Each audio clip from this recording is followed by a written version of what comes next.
ఓం నమః శివాయ. ఓం నమో నారాయణాయ. కర్మ నివారణ నరదృష్టి నివారణ కాళభైరవాయ నమో నమః. ఓం కాళకాలాయ విద్మహే కాళాతీతాయ ధీమహి తన్నో నరదృష్టి నివారణ కాళభైరవ ప్రచోదయాత్. హరి ఓం. మా ఛానల్కి స్వాగతం. చూస్తున్న వీక్షకులకు ప్రేక్షకులకు ప్రియ కాళభైరవ భగవద్బంధులకి స్వాగతం పలుకుతూ మమ్మల్ని ఎంతగానో ఆదరిస్తూ ఉండబడినటువంటి ప్రియ సోదర సోదరీమణులకు, జ్యోతిష్య అభిమానులకు, సనాతన ధర్మ సంరక్షకులకు అందరికీ నూతన ఆంగ్ల సంవత్సర శుభాకాంక్షలు. 2026వ సంవత్సరం జనవరి నెల 1వ తారీఖు నుండి డిసెంబర్ నెల 31, 2026వ సంవత్సరము అందరికీ నూతన ఆంగ్ల సంవత్సరానికి స్వాగతం పలుకుతూ ఈ 2026వ సంవత్సరంలో అందరికీ శుభాన్ని, జయాన్ని, ఐశ్వర్యాన్ని, ఆనందాన్ని ప్రసాదించాలని మనం మనసారా కోరుకుందాం.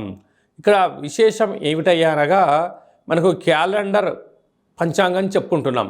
మనకి ఇక్కడ గురువారం రోజు ప్రారంభం అవడం, అందులో 1వ తారీఖున రోహిణీ నక్షత్రం అయింది.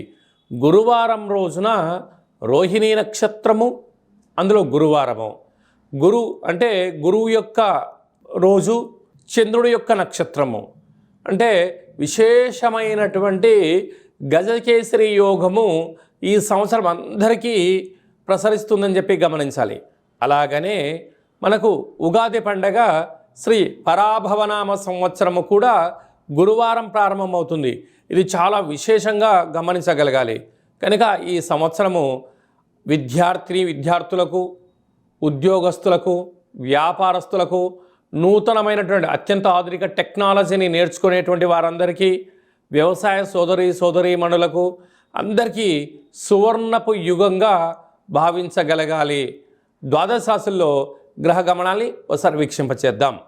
మిథున రాశిలో దేవగురు బృహస్పతి సంచార స్థితి, సింహరాశిలో కేతు సంచార స్థితి, ధనుస్సు రాశిలో చతుర్గ్రహ కూటమి రవి, కుజ, బుధ, శుక్ర సంచార స్థితి, కుంభరాశిలో రాహు సంచార స్థితి, మీనరాశిలో శని భగవానుని సంచార స్థితితో ద్వాదశ రాశుల్లో గ్రహ గమనాలు ఈ విధంగా ఉన్నాయి.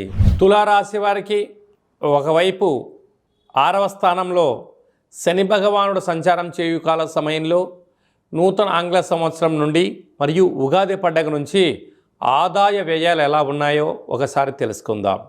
వీరి యొక్క ఆదాయం 5, వ్యయం 14. చూడండి, 6వ స్థానంలో శని భగవానుడు సంచారం చేయనప్పుడు రుణ సమస్యలు, రోగ సమస్యలు, శత్రు సమస్యలు, నిత్యం అగ్నిభయం, చోరభయంతో మానసిక వేదనకు గురయ్యే పరిస్థితి చాలా అధికంగా ఉంది. అంటే 5 రూపాయలు మనం సంపాదిస్తే 14 రూపాయలు ఖర్చు పొంచి ఉంది. అంటే -9 రూపాయల్లో మనం ఉంటున్నాం.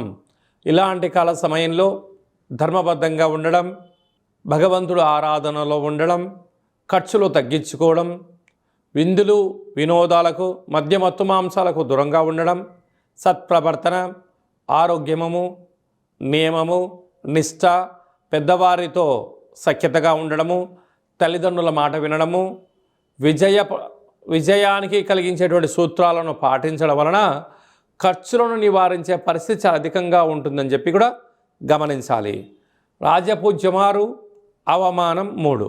ఇక్కడ అనేక మంది ఓహో మీ అంతటి వారు ఎవరు ఉండరండి, మీరు రాజుతో సమానము, దేవుడితో సమానము, మీరు వీరుడు, సూర్యుడు, చక్రవర్తులు అని చెప్పి మీ చుట్టూ అనేక మంది చేరి భజన చేసి మీ దగ్గర ఉండబడిన సమయాన్ని, ధనాన్ని, స్థిరచరాస్తులను తాకట్టు పెట్టించైనా తీసుకొని వెళ్తూ ఉంటారు. కనుక ఇలాంటి కాల సమయంలో మౌనం, ధ్యానం, సత్ప్రవర్తన అవసరం. ఇలాంటి కాల సమయంలో ప్రతి శుక్రవారం పూట వెంకటేశ్వర స్వామివారికి తులసిమాలను సమర్పించడం, ప్రతి శనివారం రోజున ఉపవాస దీక్షలో ఉండడం, సాఫ్ట్వేర్ ఉద్యోగస్తులు, హార్డ్వేర్ ఉద్యోగస్తులు, వ్యవసాయ సోదరీమణులు, గృహ భవన నిర్మాణ కార్యక్రమం చేసేటువంటి వారు, సంపూర్ణమైనటువంటి అనాలోచనంగా ఉండకుండా నిత్యము అప్రమత్తత చాలా అవసరం అని చెప్పి గమనించాలి.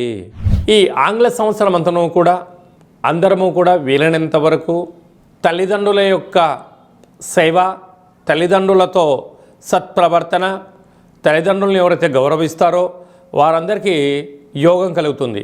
అలాగనే మనకు దత్తాత్రేయ స్వామి వారి యొక్క దర్శనం, ప్రతి గురువారం పూట శ్రీ మేధా దక్షిణామూర్తి స్వామివారిని స్మరణ, ప్రతి గురువారం రోజున మహాదేవుడికి రుద్రాభిషేకము, అలాగనే గానుగాపుర దర్శనము, వీలైతే అరుణాచల క్షేత్ర స్వామివారి యొక్క దర్శనం ఎవరైతే చేసుకుంటారో ఈ సంవత్సరంలో పరిపూర్ణమైనటువంటి గురువు యొక్క ఆశీస్సులు కలిగి విద్యలో, ఉద్యోగంలో, ఐశ్వర్యంలో, వ్యాపారంలో కొదవ ఉండదు అని చెప్పి గమనించగలగాలి.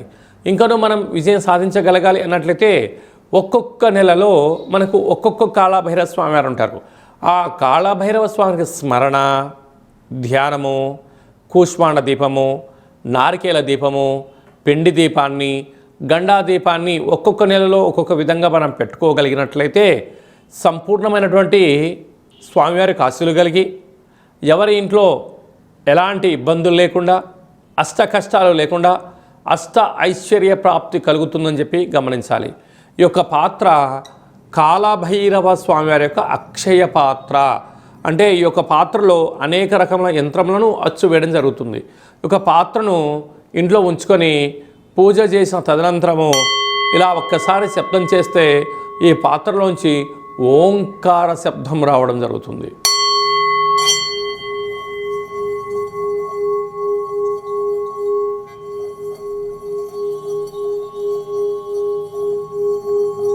ఈ ఓంకార శబ్ద ధ్వనితం వలన మనిషి శరీరంలో ఉండబడినటువంటి చక్రాలు వికసింపచేయడం, ఆనందం కలగడం, దురదృష్టం దూరం కావడం, అదృష్టం అద్భుతమైన యోగం కలిగి మనకు అనుకున్న అన్ని పనులు విజయం సాధించడం జరుగుతుంది.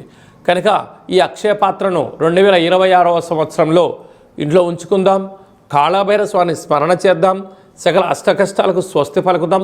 అష్టైశ్వర్య స్వాగతం పలుకుదాం. అలాగనే మీ వ్యక్తిగత జాతకం తెలుసుకోవాలనుకుంటున్నారా? మీ యొక్క పేరు, పుట్టినటువంటి తేదీ, నెల, సంవత్సరం, పుట్టిన సమయం రాసి మీరు వాట్సాప్లో పంపించగలిగినట్లయితే 100 సంవత్సరముల జాతకాన్ని రాసి సవివరంగా సంపూర్ణంగా మీకు ఎక్స్ప్లెయిన్ అంటే ఉదాహరణగా చెప్పడం జరుగుతుంది. అలాగే మీరు పుట్టినప్పుడు గ్రహ గమనాలు ఎలా ఉన్నాయి, ప్రస్తుతం ఎలా ఉంటున్నాయి, రాబోయే కాలంలో ఎలా ఉంటున్నాయో తెలియజేయడం జరుగుతుంది. చాలామందికి పుట్టినటువంటి కాల సమయంలో డేటా ఆఫ్ బర్త్లో లేనటువంటి వారికి మీ పేరు యొక్క మొదటి అక్షరాన్ని అనుసరిస్తూ రాశిని తెలియచేస్తూ రాశి యొక్క స్థితిగతులను చెప్పుకుంటూ అలాగనే రమణ శాస్త్రం ద్వారా అనగా గవ్వళ ద్వారా కాళభైరవ ఉపాసన చేత భూత భవిష్యత్ వర్తమానాన్ని తెలియజేయడం జరుగుతుంది. కనుక 2026వ సంవత్సరంలో మనకు ఉగాది పండగ దగ్గర నుంచి ఆదాయము, వ్యయము, రాజపూజ్యము, అవమాన కార్యక్రమాలను ఎలా నివారించుకోవాలి, ఐశ్వర్యాన్ని ఎలా పొందుకోవాలో ముందుగానే తెలుసుకుందాం. అపాయింట్మెంట్ తీసుకొని సంప్రదించగలరు. అందరికీ ఈ 2026వ సంవత్సరంలో శుభం, జయం, లాభం, ఐశ్వర్యం కలగాలని కోరుకుంటూ ఆశీర్వచనం.